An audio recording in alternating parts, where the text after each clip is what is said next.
Un khalife bâtisseur, une autre qualification qui entre dans les multiples titres que portera Cheikh Sidi Mokhtar Mbacké, 7e khalife général des Mourides. Ce n'est pas seulement l'étendue de ses travaux qui impressionne, mais surtout la constance et le gigantisme des œuvres engagées. En mars 2013, il donnera le ton avec les travaux d'embellissement de la grande mosquée de Touba et l'édification de 2 autres minarets, en plus des 5 existants, le portant à 7 au total.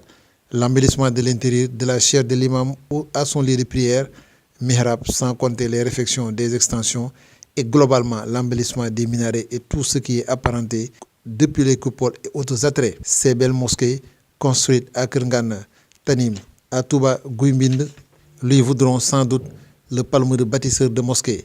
Mais c'est la mosquée Massalikul Jinaan de Dakar qui retiendra l'attention de tout un chacun, aussi bien par la beauté, la fonctionnalité et la modernité de l'œuvre. Les résidences Cheikhoul Khadim de Touba ont également marqué les esprits.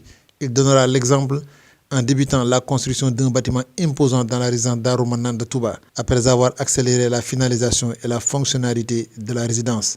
Touba Héliport verra la même relance avec les Baye Fall qui, au moment de son rappel à Dieu, y ont entamé la construction d'une salle de conférence ultra moderne. La résidence Cheikhoul Khadim en face de la grande mosquée de Touba est en phase de réhabilitation sous l'égide de Serigne Modou Abdoulaye Fall.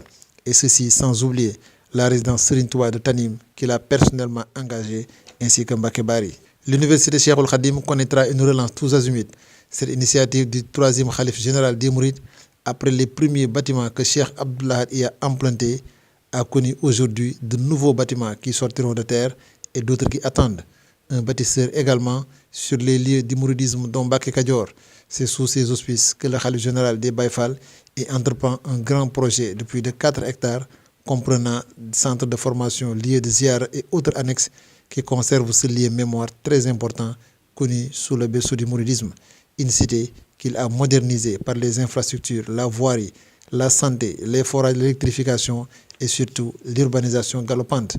De Touba à Mbacké Kadior, en passant par ses centres d'éducation de Ngana et Tawfekh, sans oublier Dakar, l'importance des édifices réalisés en 7 ans seulement, le plébiscite parmi les premiers constructeurs qui méritent à ce titre la distinction de palme de bâtisseur au service de l'islam.